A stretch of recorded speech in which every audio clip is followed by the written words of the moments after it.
Hola, ¿cómo están? Bueno, nos reencontramos ahora para dar inicio a los primeros temas de la asignatura. La idea es con estas clases, con estas presentaciones que van a ser breves, poder dar una orientación sobre los ejes o contenidos mínimos indispensables que ustedes sin dudas van a tener que profundizar a través de las lecturas obligatorias, complementarias que les vamos a ir indicando, a través de otros videos y de distintos tipos de audiovisuales y por supuesto a través del ejercicio en función de las actividades, de las consignas que vayamos planteando, ¿sí? Así que tomen estas clases que van a ser breves en general como disparadores, ¿sí? Como breves explicaciones de los temas que ustedes van a tener que profundizar a través de todas estas herramientas que comentaba. Comparto pantalla. Estamos entonces en la clase 3, luego de haber hecho la presentación de la materia y del primer foro que trabajamos a partir del jueves. La idea hoy es poder hacer una primera definición en relación a los grupos, a sus características esenciales y a los distintos tipos de grupos que podemos encontrar. Van a ver seguramente características que fueron mencionando en el foro que propusimos desde la semana pasada, como para que ustedes puedan contrastar, chequear, profundizar, corregir. Así que la idea es que ustedes puedan tomar esas propuestas que fueron haciendo en ese primer espacio, ¿sí? Antes de meternos de lleno en las características, en los rasgos esenciales de los grupos, tengamos muy presente que esta cuestión es característica intrínseca de los seres humanos, ¿sí? Desde el origen de la historia, las personas, ¿sí? Los hombres y mujeres se fueron agrupando en lo que se llamaban las hordas primitivas para satisfacer sus necesidades básicas, ¿sí? La humanidad fue creciendo, ¿sí? A través del hacer y el pensar, generando nuevas herramientas, generando la agricultura, la ganadería, la cultura, y empezaron a organizarse en grandes familias o clanes, estableciéndose en general cerca de valles y de territorios fértiles, y empezaron a complejizar ese tipo de organización llegando a lo que se llamaban las tribus, ¿sí?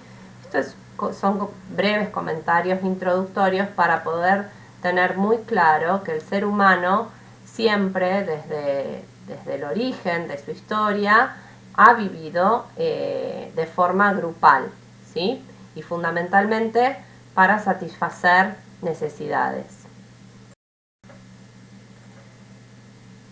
Bien, pero no basta que se reúnan un número de personas para constituir un grupo, ¿sí? Entonces, revisemos algunos de sus rasgos esenciales para poder tener una primera definición de lo que es un grupo. En primer lugar, es importante considerar el número de personas, ¿sí?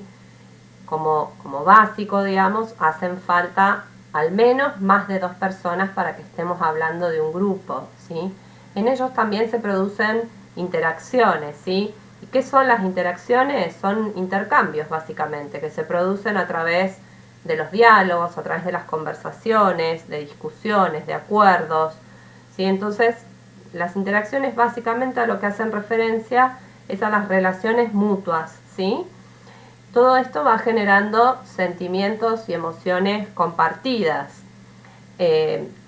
como cuáles, como la confianza, como la simpatía, como la antipatía, ¿sí? Son formas de relación informal que en general no están determinadas desde el principio, sino que se van produciendo justamente por esa interacción que van construyendo también a lo largo del tiempo esa historia compartida del grupo, ¿sí? Al mismo tiempo, otro rasgo muy importante de los grupos son las normas, ¿sí? En todo grupo es muy importante para poder funcionar que exista un sistema de pautas que regulen el funcionamiento de ese grupo, ¿sí? Algunas normas pueden ser como de orden general y otras de situaciones particulares, o algunas normas pueden estar establecidas formalmente, por ejemplo, en algunos grupos en los que se llaman los estatutos o los reglamentos internos, y otras normas pueden ser más implícitas, ¿sí? De acuerdos informales. Al mismo tiempo, otra característica muy importante de los grupos y que si ustedes revisan en las características que han puesto en el foro o si la van pensando en grupos que ustedes formen parte, es el sentimiento de pertenencia, ¿sí? El sentido de pertenencia. Y es ese sentido como de lealtad que uno tiene hacia un grupo, ¿sí? Que están ese sentimiento de pertenencia que es lo que genera estar dispuesto a aceptar esas normas, ¿sí? Que se han acordado y que se sienten como propias. ¿Sí? Al mismo tiempo, este sentimiento de pertenencia se refuerza por lo que se llama la identidad grupal, ¿sí? En donde cada integrante ve y siente al grupo como una totalidad, ¿sí? Eso se refleja claramente en algunos ejemplos o situaciones cuando se presentan como somos parte de, por ejemplo, la cooperativa tal, ¿sí?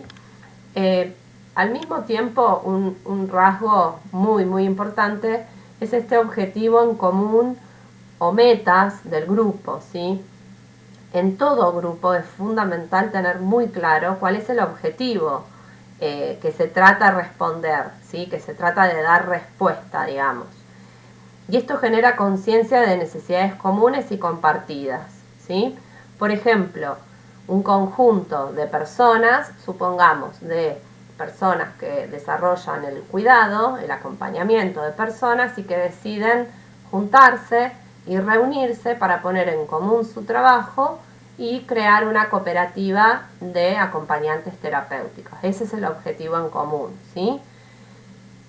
Bien, por otro lado tenemos lo que se llama la ideología, ¿sí? Pensemos en los grupos que ustedes forman parte. En todos ellos, sin dudas, que hay una ideología, ¿sí? Que es un marco de valores propio, ¿sí? Que también sirve de referencia justamente para dar cumplimiento a ese objetivo en común, ¿sí? Y esta ideología se ve generalmente, se pone en práctica en decisiones y en situaciones concretas en que el grupo tiene que actuar, ¿sí? Estas decisiones en general van marcando como el rumbo de la organización y también lo que se llama la cultura organizacional, ¿sí? Que es ese como patrón de ideas que ha funcionado lo suficiente para considerarse válido en el grupo, ¿sí? Y al mismo tiempo es lo que se transmite cuando nuevas personas quieren ingresar a los grupos. Por último, una característica muy importante, pero que no vamos a detenernos demasiado porque va a ser tema de una clase puntual un poquito más adelante, es esta característica que en todos grupos existen, que tiene que ver con las funciones y los roles, ¿sí? En todo grupo es fundamental y naturalmente se van poniendo en juego distintos tipos de roles, ¿sí? Que tienen que ver, por un lado, con roles o funciones, en algunos casos, en algunos grupos más institucionales, y en otro caso también con los roles más actitudinales, ¿sí? Eso lo vamos a ver un poquito más adelante en detalle, pero sí es importante que vayan como teniendo presente este punteo de rasgos y características esenciales que van definiendo en mayor o menor medida a todo tipo de grupos. Si los observan a todo este listado, hay uno que es común a todos ellos y que tiene que ver con esta cuestión, ¿sí? Del dinamismo. Ninguno de estos rasgos es estático o fijo, ¿sí? Y justamente van a hacer que los grupos vayan cambiando de manera permanente, ¿sí? En relación a su tamaño, a los afectos, a los roles, a la ideología, ¿sí? No hay nada fijo en los grupos. Entonces, como no hay nada fijo en los grupos, esta pregunta de ¿se puede caracterizar un grupo a través de una foto? Y es muy difícil, nos van a quedar un montón de cuestiones por fuera, ¿sí?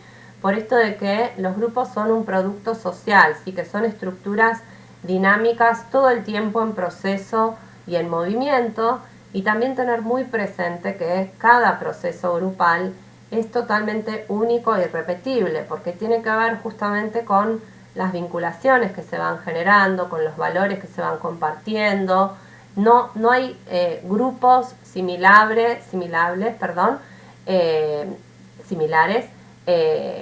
sino que cada uno es singular en sus características, ¿sí? Más allá de que comparten estas que mencionamos en la diapositiva anterior. Ahora es importante poder tener una definición de grupo y para ello nos basamos en Pichon-Rivière, quien nos dice, y que vamos a ir retomando seguramente en próximas clases también, que un grupo es un conjunto restringido de personas que, ligadas por constantes espacios temporales y articulando en su mutua representación interna, se propone en forma explícita e implícita una tarea que conforma su finalidad, interactuando a través de complejos mecanismos de asunción y adjudicación de roles. Esto que parece muy complejo no lo es y la vamos a ir desagregando a continuación y, como decía, la vamos a seguir trabajando también en próximas clases. Un conjunto restringido de personas implica que en general en los grupos estamos hablando de un número relativamente pequeño, ¿sí? Igual ahora a continuación vamos a ver una clasificación de grupos como para también problematizar un poquito esta definición. Están ligadas por constantes espacios temporales. Esto significa que en los grupos se comparte básicamente un tiempo y un espacio, ¿sí? Articulan en su mutua representación interna, significa que todas se reconocen entre sí, ¿sí? Las personas se reconocen entre sí. Se propone en forma implícita y explícita una tarea que conforma su finalidad. Básicamente, y este tema en Pichon-Rivière es fundamental, es que el grupo tiene una tarea, así que es la causa. Esa tarea es la causa que lo mantiene unido. Es lo que veíamos en el listado anterior como el objetivo o la meta, ¿sí? Después vamos a ver esto de esa diferencia entre tarea implícita y explícita. La vamos a trabajar bastante también en alguna clase más adelante. Interactuando a través de complejos mecanismos de asunción y adjudicación de roles, es lo que decíamos, que en todos los grupos siempre se ponen en juego roles. Todas las personas traemos distintas historias, distintas trayectorias que nos van a hacer y en conjunto con las otras personas que forman parte de los grupos poner en juego distintos tipos de roles. Y este punto también lo vamos a retomar y a profundizar con bastante detalle en alguna clase más adelante. Todas estas cuestiones que vimos las van a poder reforzar con un video que vamos a compartir. No lo ponemos acá para no ocupar más tiempo en la presentación, pero sugerimos que lo vean aparte una vez que termine esta presentación. Va a estar disponible en el aula. Yendo ahora a una clasificación de los grupos, distintos tipos de grupos, esa clasificación se puede hacer en función de distintos criterios. Si pensamos en el número de miembros que forman parte, podemos hablar de grupos pequeños, grupos medianos y grupos grandes en función de esta cantidad aproximada de personas que formen parte, ¿sí? Si pensamos según en las relaciones entre sus miembros, podemos identificar, y esta clasificación es muy importante que la tengan presente, en grupos primarios, ¿sí? En donde los miembros tienen relaciones interpersonales directas, ¿sí? Existe una alta cohesión y se pone en juego una carga emocional y afectiva muy importante. Entonces, ¿cuáles son los grupos primarios? Básicamente la familia y grupos de amigos, ¿sí? Grupos de amigos y amigas. Seguramente en el foro se han puesto ejemplos en función de estos grupos primarios. Por otro lado, están los grupos secundarios, ¿sí? En donde las relaciones interpersonales son más abstractas y están basadas en criterios institucionales, ¿sí? Un ejemplo claro son grupos de trabajo, ¿sí? U organizaciones, empresas, ¿sí? A eso hacen referencia los grupos secundarios. Si pensamos según el tipo de estructura, hablamos que existen grupos formales con una estructura más compleja, con normas y organización, y grupos informales, ¿sí? En donde esa estructura es mucho más laxa o difusa, ¿sí? No es tan rígida. Un último criterio que podemos considerar es según la composición de estos grupos, ¿sí? Y en este caso hablamos que existen grupos exclusivos, ¿sí? En los que sus integrantes, para poder serlo, tienen que cumplir algún tipo de requisito o condición especial, ¿sí? Que se paute desde el grupo. Por otro lado, en función de su composición, hablamos que existen grupos inclusivos, ¿sí? Que son abiertos y no tienen tantos requisitos para aceptar, sino solamente que se acepten las normas internas, digamos, para la adhesión de nuevos integrantes.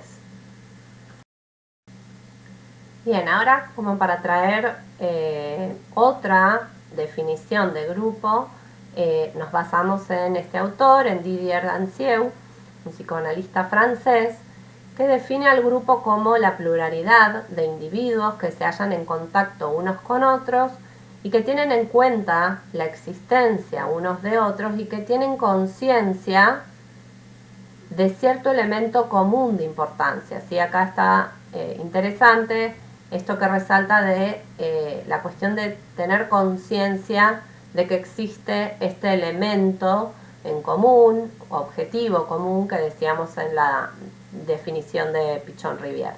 Este autor amplía un poco la clasificación de grupos que vimos al inicio, hace un momento, y nos habla de que existen muchedumbres, bandas o barras, agrupamientos, grupos primarios y grupos secundarios. En este caso coinciden. La idea ahora no es profundizar en estas definiciones, sino dejarles la inquietud para que ustedes lean la clasificación de Didier Dancieux, que les vamos a estar compartiendo como material a esta clase.